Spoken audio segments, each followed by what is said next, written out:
Welcome to another edition of the Insider Recruiting Scoop. I'm Jarret Johnson. I'm joined by the Mighty Joe Yeager. Mighty Joe, man, Red Raiders signed a landmark, historic success yet once again for like the third consecutive season, and that's not even counting the Culver, Zaire Smith, Moretti class that's already been hailed as one of the top 10 or 11 of the decade. So that's not even counting it. So really, this is the fourth historic landmark class back to back to back to back by Chris Beard and the Red Raiders. What's your reaction, man? I mean, we've known it, we've seen it coming, but now that it's here and they've signed and it's official, what's your reaction? Well, I guess it kind of pays off to go to the national championship game, doesn't it? Yeah. You know, that has a lot to do with it. You know, these three recruits are all top 70 guys, right? And in the past, none of these guys would even give Tech the time of day. You know, I'm trying to go back as far as I can remember. The highest rated recruits that I can think of that Texas Tech signed were Sean Gay, a guard out of Houston Madison, and Jason Sasser, Dallas Kimball, I believe it was. Bubba Jennings, was he? Yeah, that's another good one. And Bubba Jennings as well. Although that was so far back, but it was kind of before you had a numerical list or anything like that, so it was hard to say. But yeah, I think those were the three highest rated recruits Texas ever signed, and I know that Sasser and Gay were both in the 90s. Okay? All right. And so if Texas Tech was very, very lucky to get one guy in the top 100, now you're winding up with three in the top 70, one who's top 25, you know, another who's top 45. Right. So just I'm mind blown. What can I tell you, man? Yeah, and to break it down, I mean, these three guys, just three commits, have Texas Tech's class at the time of signing up to 6th in the country, all right? Behind programs like Duke, North Carolina, and Kentucky, but actually really close to being up there in the top three. Number one in the Big 12. It's really becoming an arms race between Tech, Kansas, and now Oklahoma State actually is really stepping up.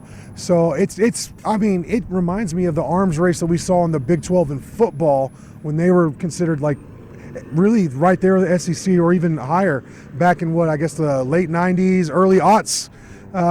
Man, so it's really exciting that Texas Tech is a big part of it though. Yes. And so give me an idea. All right, Burnett, just give us a quick synopsis. I know we've talked about him a lot, but I don't know about most Rivera fans, but I can't hear enough about Burnett. What's your breakdown of him? Yeah, just the complete package on the offensive end. He can score anywhere you want on the court. He has an incredible deep jumper. I think it may even be an NBA range jumper right now. Wow. He's got that. Has incredible quickness off of the bounce, hard to keep out of the paint. Once he gets there, he's got a mid-range game. He can go all the way to the rack. He can post up. He scores over bigger guys. And on top of that, you know, if that's not enough to make you flip your lid, the guy can dish it like nobody's business. He's got the entire package of a point guard type of a player, but also a scorer anywhere you want on the court. So, I mean, he's going to be a monster to try to hold him down. I'll tell you, even in the Big 12. All right, what about Micah Peavy then? You know, top 45 player, 4-star guy, 5 stars on some sites to be honest. 6'7" forward out of Duncanville. Yeah, an extraordinarily smooth, economical player who knows exactly what he wants to do on the court, sees the game before it happens. A cerebral player, is tremendous in the fast break situation, makes great decisions. He's a forward, but he has a point guard sort of a mentality and some aspects to him, so you think of him as a point forward. He is also a tremendous rebounder. He's 6'7", and he's not all that thick in terms of his physique or anything like that. But he really works hard on the glass, and he's gonna make a dent even there. You know, as a kind of a small forward, he'll probably wind up being one of the better rebounding small forwards in the Big 12. I think there's no doubt about that. And just a really smart player who's going to make everybody around him a little bit better. All right, and last and certainly not least, Chibuzo Agbo, 6'7" forward out of San Diego, California. He committed to Texas Tech after visiting in the summer. I mean, he was a highly recruited guy. You beat out some really good programs to land him, and he got things kickstarted in this 2020 class. What's the take, or what's the word? What's the lowdown on Chibuzo, baby Buzo Agbo? Right. He's got sort of the mystery man in some ways because he's so hard to classify. You know, he's about 6'7", 220 right now. Yeah, I like that. A big physical guy on the inside, a banger down low, mixes it up, it gives you some beef down in the paint, but he also has the unusual characteristic for a player like that, and that he has three-point range, legitimate three-point range on his jumper as well. Nice. So, I mean, what you call him, if you can come up with a good term, something to think of to describe what that is, I don't know. He's got sort of components of like a stretch four sort of a player, but I don't know. It reminds me of all those forwards at in the Knicks in the 90s, like Anthony Mason. Yeah, I mean, obviously, he's not as big as Anthony Mason, but I mean, on the Big 12 level, a big Oakley banger. or something. Yeah, well, Oakley was just a big dude, big bad dude. Yeah. So, I mean, I love the versatility that all these guys, that's the thing that you could tell that Chris Beard always looks for.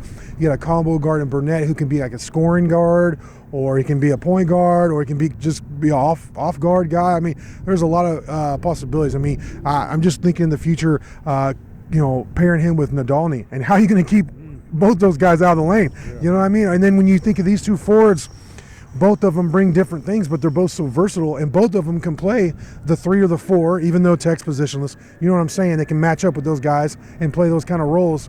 So, and then you start throwing, if Ramsey's still here, if Shannon's still here, on and down the list. I mean, it's an embarrassment of riches, and nobody's making any apologies, that's for sure, here in Raiderland. This is just really exciting, and I intentionally posted this up here in front of the Womble, which is going to be Texas Tech state-of-the-art, one of the top basketball practice facilities in the country, top athletic practice facilities in the country, period, no matter the sport, because it's another example, shining example of what a bright future this Texas Tech basketball program has, Mighty Joe. Man, I'm so excited that just to be a part of it, just in terms of getting to witness it, getting to detail the daily happenings of it. Yeah, tickets around here are going to be hard to come by. You know, I mean, because they already are, and it's just the excitement just keeps going up level after level, and it's just going to blow the roof off of this place if it's not well built. So yeah, I mean, some of you guys, you may want to already start looking into the season tickets next year as soon as those things go on, because they're going to go really, really fast. Because this is just going to be something spectacular to see. You know, it could be just one of those scary, talented teams. I mean, right now it's pretty dang talented, but next year on another level. And I mean, who knows? Some of the storied teams you've seen in the past, the Fab Five, Phi Slamma Jamma, that sort of thing. Well, Tech could have their own little thing like that going here next year. Man, it's crazy to think about. It's amazing. Mighty Joe, great stuff from you as always. Thank y'all for watching, and until next time.